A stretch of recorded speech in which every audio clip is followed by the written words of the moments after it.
একটা পলিটিক্যাল প্রসেসের মধ্যে দিয়ে যে চুক্তিগুলো হওয়া উচিত সেগুলো পলিটিক্যাল প্রসেসকে বাইপাস করেও করা হয়েছে, এবং এর পিছনে অন্য কোনো খেলা থাকতে পারে, কিন্তু সেটা মোটেই দেশের জন্য মঙ্গলজনক নয়।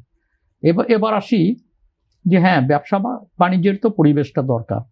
তো সেই জায়গা থেকে দুটো জিনিস দরকার, একই সঙ্গে ব্যবসায়ীদের সুযোগ সুবিধা যে ব্যাপারগুলো আছে, তো আমরাও শেখ হাসিনার শাসন আমলেও শুনেছি ব্যবসায়ীদের সুযোগ সুবিধা, কিন্তু যেখানে কিন্তু সাধারণ মানুষের সুযোগ সুবিধা দেওয়া হয়নি। যেমন ধরুন যে এখানে স্বাস্থ্য খাতে জিডিপির 1% বেশি ব্যয় হয়নি, 1-1.5%, অ্যারাউন্ড 1 আর কি। সরকারি বাজেটের ইস্যুস। হ্যাঁ, আমি বলছি যে কিন্তু এই গভর্নমেন্ট বলছে না, যে তারেক রহমান বলছে যে এটা জিডিপির 5% হবে। খুব ভালো কথা।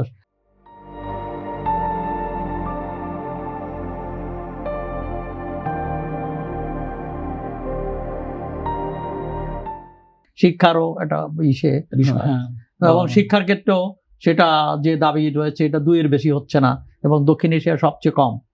তো সেইটা হওয়া দরকার। তাই এখন উন্নয়নের জন্য তো এগুলোও কিন্তু অর্থনৈতিক উন্নয়নের সঙ্গে সম্পৃক্ত ব্যাপার।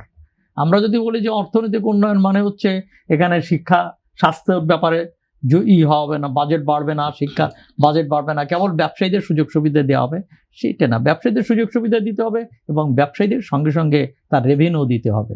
আমাদের যে রেভিনিউ আমরা যেটা আর্ন করি এবং যেটা বাংলাদেশের যে রেভিনিউ আসা উচিত সেটা তো আসছে না। ইনকাম ট্যাক্স থেকে কিংবা অন্য অন্য জায়গা থেকে যে রেভিনিউ, সেই রেভিনিউ তো বিরাট শুভঙ্করীর ফাঁকি রয়ে গেছে। তো আমরা সেই জায়গাগুলোকেও নিশ্চিত হতে পারি।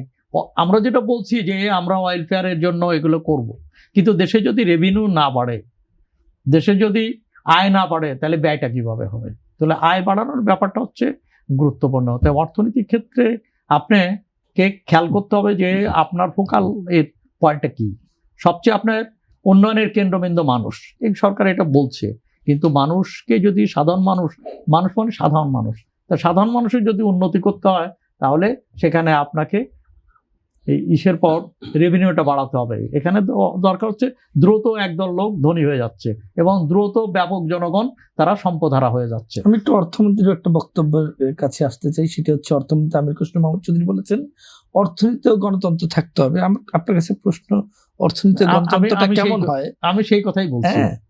আমিও মনে করি কথাটা খুবই যুক্তিযুক্ত যে অর্থনীতিতে গণতন্ত্র থাকা দরকার, অর্থাৎ অর্থনীতিতেও ইনসাফ থাকা দরকার। অর্থনীতি হচ্ছে একদল লোক উপরে যাবে আর বেশিরভাগ মানুষ নিঃস্ব হয়ে যাবে, তারা অর্থনৈতিকভাবে পঙ্গু হয়ে পড়বে, সেটা না। অর্থনৈতিক গণতন্ত্র হচ্ছে যে নিচের তলার মানুষ যারা, তাদের অধিকারটাকেও নিশ্চিত করা এবং সেখানেই গুরুত্বটা দেওয়া। তো এই যে সাধারণ মানুষের এই গুরুত্বটা দেওয়া দরকার, কেবল ভোটের অধিকার না, তার বেঁচে থাকার অধিকার, তার খাদ্য বস্ত্র চিকিৎসা শিক্ষার অধিকার, এটা নিশ্চিত হওয়া দরকার। আমি যদি বুঝে থাকি এটা হচ্ছে অর্থনীতিতে গণতন্ত্র, অর্থাৎ অর্থনীতিতে এক ধরনের সাম্য দরকার। সাম্য না হলে পুরোপুরি 100% সাম্য হয় না। তো অর্থনীতিতে একটা সুষম অর্থনৈতিক উন্নয়নটা দরকার। কিন্তু আমাদের দেশে দেখা হচ্ছে যে আমাদের দেশ গরিব, কিন্তু ধনীর সংখ্যায় কিন্তু আমরা পিছিয়ে নাই, এবং দ্রুত বাংলাদেশ হচ্ছে এমন একটা দেশ যে দেশে খুব দ্রুত ধনী হওয়া যায়। এর মানে কি? যে ব্যাপক জনগণ দ্রুত গরিব হয়ে যাচ্ছে। তো সেখানে সেই গরিব মানুষের জন্য ওয়েলফেয়ার যে সব উদ্যোগ দরকার, সেটার জন্য হেলথ কার্ড দরকার, ফ্যামিলি কার্ড, কৃষক কার্ড দরকার।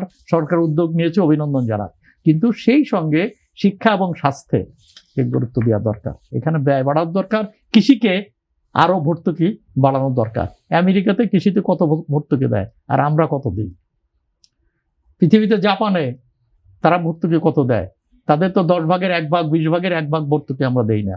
অতএব এই যে কৃষিতে ভর্তুকিটা বাড়ানো দরকার, কৃষককে বাঁচানো দরকার। কারণ খাদ্যের স্বয়ংসম্পূর্ণ না হলে যে কি অবস্থা হয় সে অভিজ্ঞতা তো আমাদের রয়ে গেছে। আমাদের তো 74 সালের দুর্ভিক্ষের অভিজ্ঞতা রয়েছে। সামনে খাদ্য ঘাটতির একটা পূর্বাভাস আছে।